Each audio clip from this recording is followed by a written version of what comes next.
So, welcome to the Black Archive Safer Home Virtual Series. My name is Louis Berthen. I am the Assistant Archivist, and today we're going to be doing my segment, which is called Legacies, Profiles, and Greatness. So, today we're going to be talking about the Reverend Samuel Albert Samson, otherwise known as Si Sampson. So, this is a photo of him here, for those who didn't see it earlier. And so, Samuel Sampson was born in Eleuthera in the Bahamas in 1876. He arrived in Miami at age 16, that was the year 1892, which would make it about 4 years prior to the incorporation of Miami. It is said that he is among the first black residents to actually live here in Miami. In this time, there were only about 30 families of color in Coconut Grove, and many of these residents were immigrants from Eleuthera as well. So another famous Coconut Grove resident that you might know that came from Eleuthera was E.W.F. Stirrup. So E.W.F. Stirrup, Maria Brown, and Samuel Sampson pretty much established what we know today as Coconut Grove. Back then, it went by the British spelling of coconut, which is with an A. So back in these days, it said that the only way to get to Coconut Grove was actually through Key West. And that makes a lot of sense because if you were going to trace back through your genealogy, if you were to see the people who lived in this Coconut Grove community, you would find the corresponding immigration list from the Key West port, which is really interesting. So another interesting thing is that this black residential area in Coconut Grove was actually called Kibo by the people who lived there. One of the main reasons for the immigration here was obviously the amount of work that there was in South Florida and the cheap land that was available. Many people worked at the Bayview House. That was one of the original attractions to Coconut Grove. So you may not know what the Bayview House is, but you'll know it by its other name, which is the Peacock Inn. Peacock Inn was a very successful early hotel, and it actually preceded Flagler's Royal Palm by at least 20 years. But as you can see, due to the popularity, you can tell that hotels have always been very important to Miami's development. So let me show you a photo here that I have of an advertisement for the Peacock Inn. Let's switch it. So you can see Peacock Inn on the Biscayne Bay, Coconut Grove with the A. So the most southerly hotel on the mainland of the United States. Cuisine unexcelled, and you'll see that these owners here are actually the second owners. The first owners were the Peacock family, who were actually British. And you can see also that these were the black Bahamians who worked at the Bayview House, Nat Simpson and Alice Burroughs, and you have two other women, and these photos were taken in 1885. So yeah, and actually that's the British spelling for Coconut Grove, I think, went until around 1910, 1914, because that's when Coconut Grove incorporated, and then they changed it to the spelling that we know today. So when Reverend Sampson arrived here in Coconut Grove, he began working immediately to establish religious organizations and institutions in the emerging black settlement. He was a fundamental piece in opening one of the first houses of worship in Miami's black community. So he was the founder of not one, but two historic churches in Miami. The first one we know today as Macedonia Baptist Church, but when he first founded it, it was known as 56 Baptist. So the story of 56 Baptist is actually a really interesting one because it opened in Coconut Grove as the first black church. Before that, however, the people of the Coconut Grove community, the black and white people, actually attended the same church. They attended a non-denominational church known as the Union Chapel, and that church still exists today, but we know it as Plymouth Congregational. So it's unclear why the split happened, because eventually in 1894, the black parishioners decided to leave and start their own church. So a lot of the references and sources that I read, basically, they boil it down to saying that the white service was too boring, that the black residents wanted a more lively service that they were accustomed to.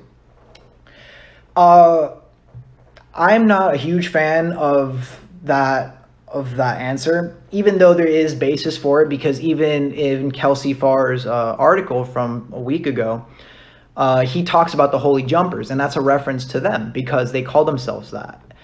But there's other things going on that we can kind of relate to it, right? So they may have had something to do with the political situations. Remember that this is Florida and the post-Civil War Reconstruction South. So we know that white politicians were very busy disenfranchising blacks here in the South.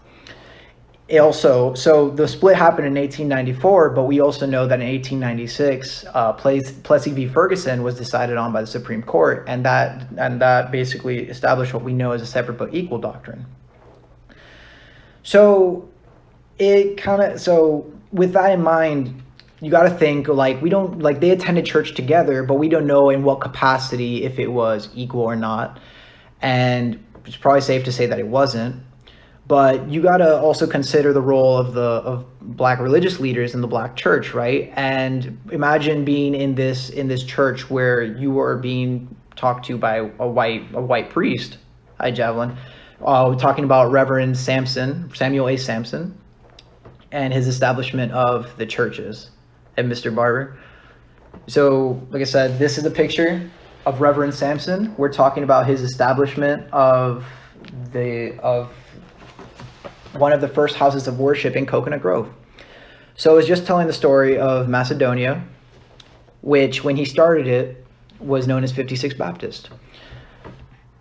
But so in 1894, Reverend Sampson led the move of these 56 congregation members, and they formed a church known as 56 Baptist.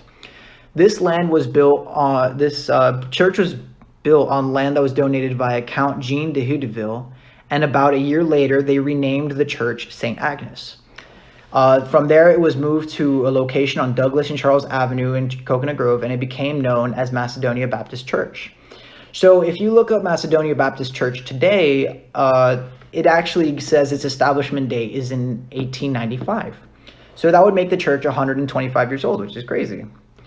But if you look back through some old documents, so there was a white woman named Miss Monroe, and in her diary, she recorded when she went to the black church for the first time when they had split. And this diary was recorded in 1894. So the church can actually be considered 126 years old. So after the establishment of this church in 1903, Reverend Sampson was elected as the territorial president of the Bahamas by the Florida Baptist Convention. So essentially what this meant is that he was taken back.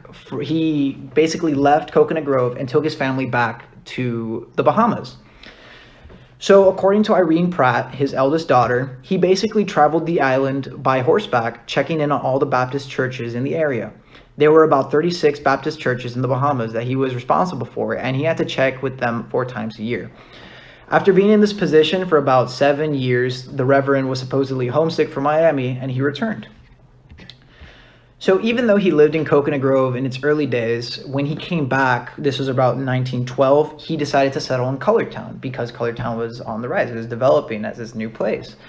So it was at this point that he decided to permanently reside in the United States. So in 1919, he filed his petition for naturalization, where he renounced his British citizenship to live here. So for those who don't know, the Bahamas was a British territory until 1976, I'm pretty sure. So he was a British citizen. So let me show you this naturalization form.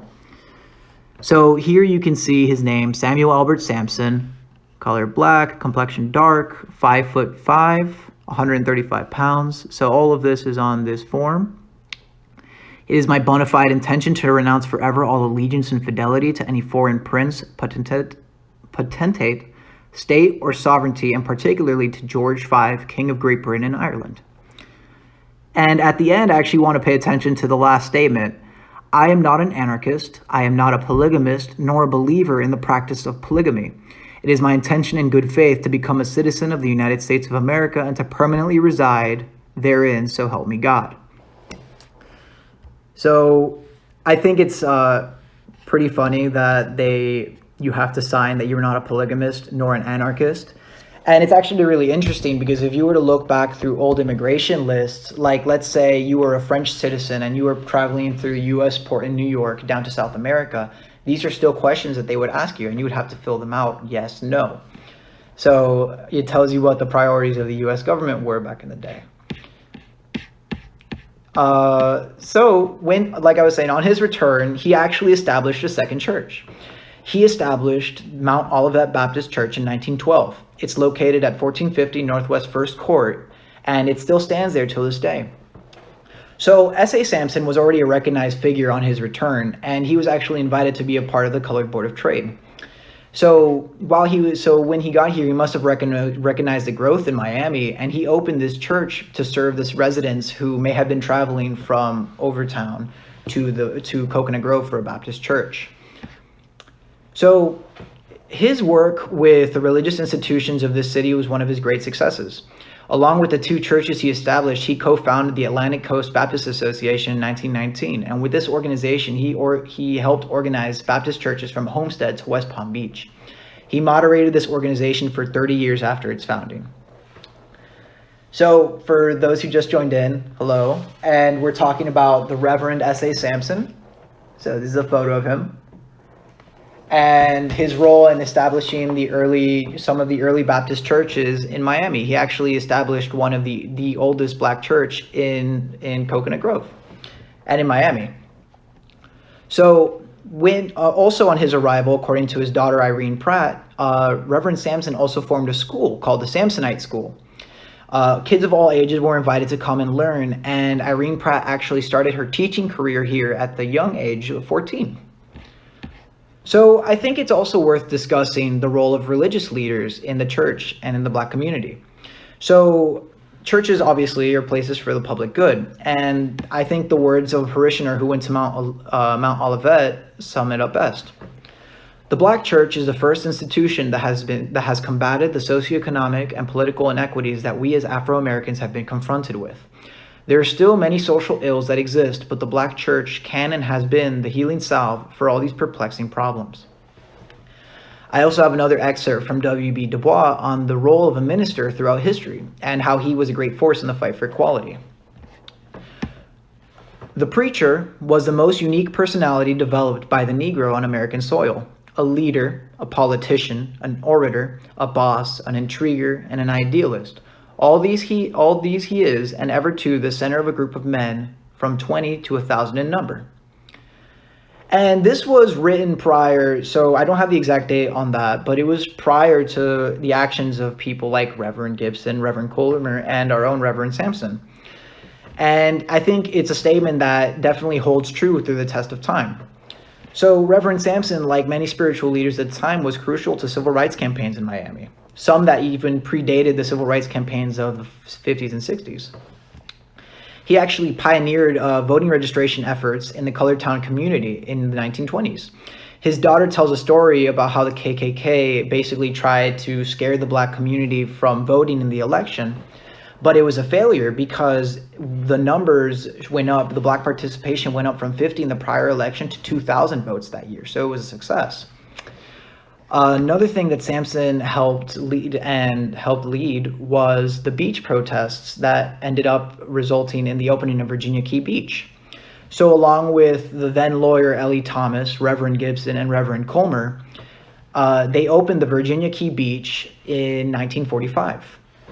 So Virginia Key Beach is very special because first, it is the first place that was opened for black bathers, the first black beach. And you got to think, Miami was incorporated in 1896. So that is a stunning 49 years before there was a public beach available to the black citizens of Miami.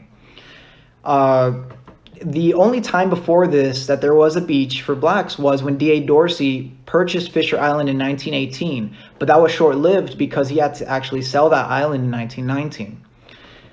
So if it wasn't for the works of these gentlemen, who knows what would have happened, right?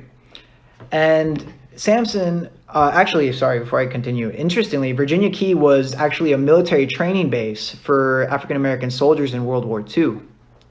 And another level, right, is that MacArthur Causeway was actually not completed by the time Virginia Key Beach was open to the black bathers. So if you wanted to get to Virginia Key, you would actually have to get there by boat, which is another added level of difficulty, right? So another thing that Sampson did was that he actually helped with the effort to hire the first 5, which were the first black policemen in Miami. And another thing that he was responsible for was actually the Miami Sun. So we've talked about the Miami Sun before. It was a precursor to the Miami Times. It started its print run in 1920, but collapsed after a couple months due to the lack of paper. So the founders of this paper were Reverend Si Sampson, Dr. A.P. Hawley, who we've talked about, M.C. Brody, and H.E.S. Reeves, who was the founder of the Miami Times. So, for the people who joined in, this is Si Sampson. This is the man we were talking about. And so Reverend Sampson was also a part of many organizations while he was a part of our community. He, like many people we've covered on this segment, was part of the Colored Board of Trade. He was also an Odd Fellow, a part of the Order of the Eastern Star, and a member of the Board of Trustees for the Florida Memorial College. He was also a 33rd degree Mason. So he was married to Margaret Rattery Sampson, and they had several children together, one of them being the Dr. Irene G. Pratt, who is widely considered to be the first Black person born in Miami. In spite of all this community work, he actually stayed on as a pastor for Mount Olivet until 1949, basically until his death. He actually passed away on the eve of his 53rd anniversary as a spiritual leader. So that's quite incredible too. And that basically covers Reverend Si Sampson. I know today was a little bit short, but it was interesting. And if you guys have any questions about his life, I'd be more than happy to answer them. But in the meantime, I'd actually love to show you guys some of the census records I found, because it really piqued my interest. And I know that Miss Brainin is here, so she can help me out with this, right? So if you look at here, you can see, I'm going to find Reverend Sampson's. So Reverend Sampson did his census. He's the one up here, and he fills it out for his family, right? So if you look over and you look at the place of birth for Irene, who I just said, it is widely considered that she was the first person born here in Miami, the first Black person born in Miami. He lists her as being born in the Bahamas. And it's really interesting because you can see that her granddaughter down here is listed as being born in Florida. So that's interesting, because then I decided to look up Irene's census record, and she actually comes up twice, because at this point she was married. Sorry, this is the wrong way. So she was married to a Samuel Pratt that you can see down here, and Irene comes up, and she has herself listed as being born in Florida along with her kids. So I know that I have my genealogist supremes on the line, and I see that Oscar Brannon just joined in. So hello, Mr. Brannon. And maybe you guys can help clarify for me, because not that I don't believe what Dr. Pratt says, but it is interesting that she would come up specifically as being born in the Bahamas when it's listed under her father, and she would list herself as being born in Florida. And I know it's not usual for people to fill out their own census records. There was a census taker who would do it for them, but it is an interesting thing that I thought was noted, and it definitely piqued my interest. So I would love to hear from you guys on that.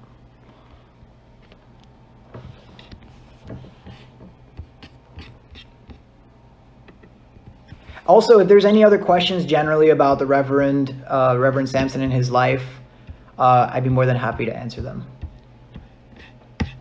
Also, for the people who joined in a little late, I'd actually like to show you the naturalization record again, because the last statement was really funny. So you see here that the Declaration of Intention, Samuel Albert Samson, age 41, minister. And you can see at the bottom that he says that this is something that comes up on all immigration lists, right? So I am not an anarchist. I am not a polygamist nor a believer in the practice of polygamy, and it is my intention in good faith to become a citizen of the United States of America, to permanently reside therein, so help me God. So, like I was saying earlier, even if you were, let's say, a French resident or a French citizen, and you were coming through New York to go to South America, at the port of entry, they would still be asking you these questions. So it was kind of just a funny little thing that I don't know, just makes me laugh. And Jocelyn, I see you have newspaper. Yeah, no, that's the thing. Like, look, right here, I have another newspaper article. You see, Dr. Pratt scores many first, dates first, Negro baby young at 75.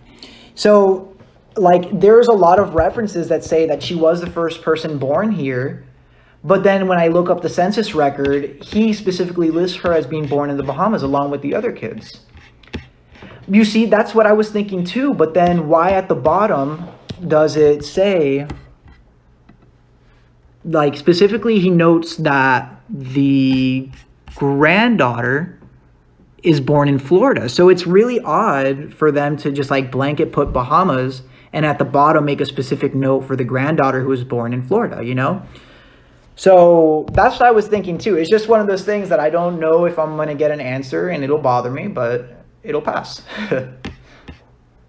So do the famous Brainons have anything to add in? Because you guys are the genealogists. I look to you guys for help on this. So it's definitely something that definitely caught my eye. This census, so both of these census records were from the 1920 census. So they were already living in the Overtown area. This wasn't from the original Coconut Grove, the first time that he came to Miami.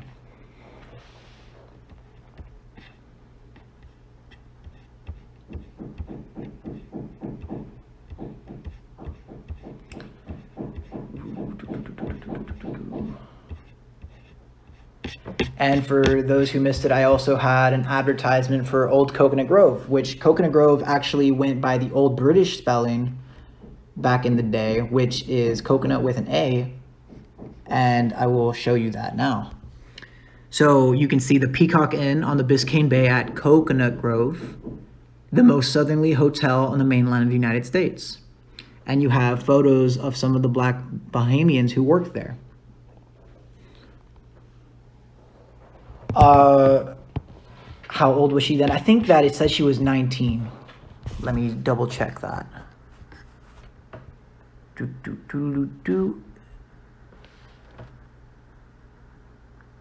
Okay, so she lists herself as 22 when she's in the census with her husband, and in the census,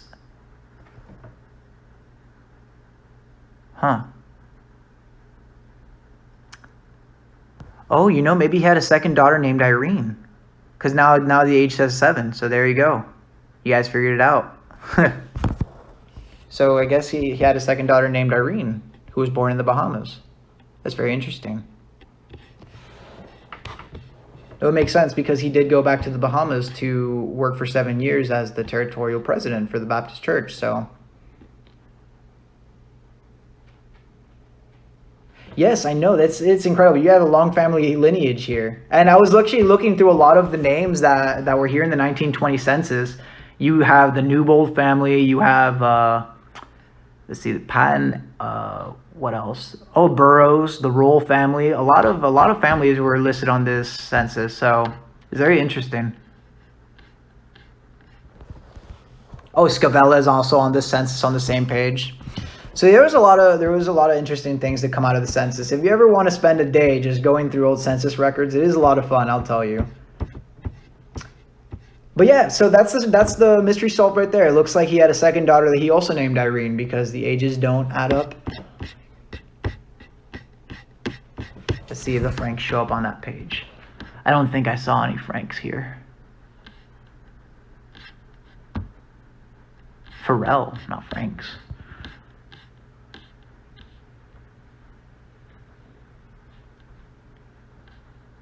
Yeah, so on these pages that I have, the Franks family doesn't show up, and neither do the Wards. That's very interesting, Mr. Brandon. But yeah, that pretty much covers the Reverend Sampson's life. No Overtown. Yeah, I think since they were already living in the Overtown community at that point, these are probably from Overtown. So we would have to look for a different one for Coconut Grove. But yeah, thank you guys for joining me. So while I'm signing off, remember that tomorrow we have our field trips with the director, Timothy Barber, at 12 p.m.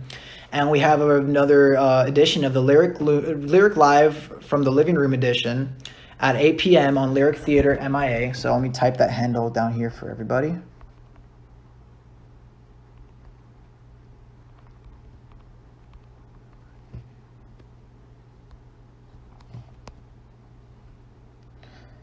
So for the Lyric Live, you would follow that handle.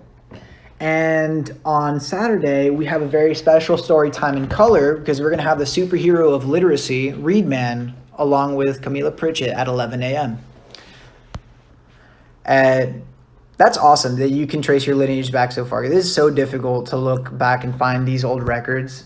So much respect to you, Mr. Brandon. You guys always do incredible work. But that's it for me today. If there were no questions, so I will sign off. Remember to stay safe. Take care of yourself. I know that the mayor wants to reopen next week. Oh, that's right. There is no field trip tomorrow. We're going to do another edition of Jeopardy Noir. So that's going to be a lot of fun. Actually, I laughed a lot at yesterday's edition of it. It was pretty good. And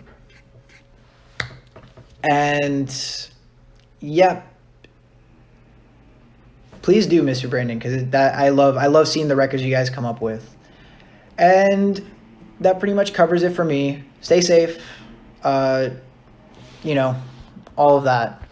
Thank you guys for joining me. Have a good one.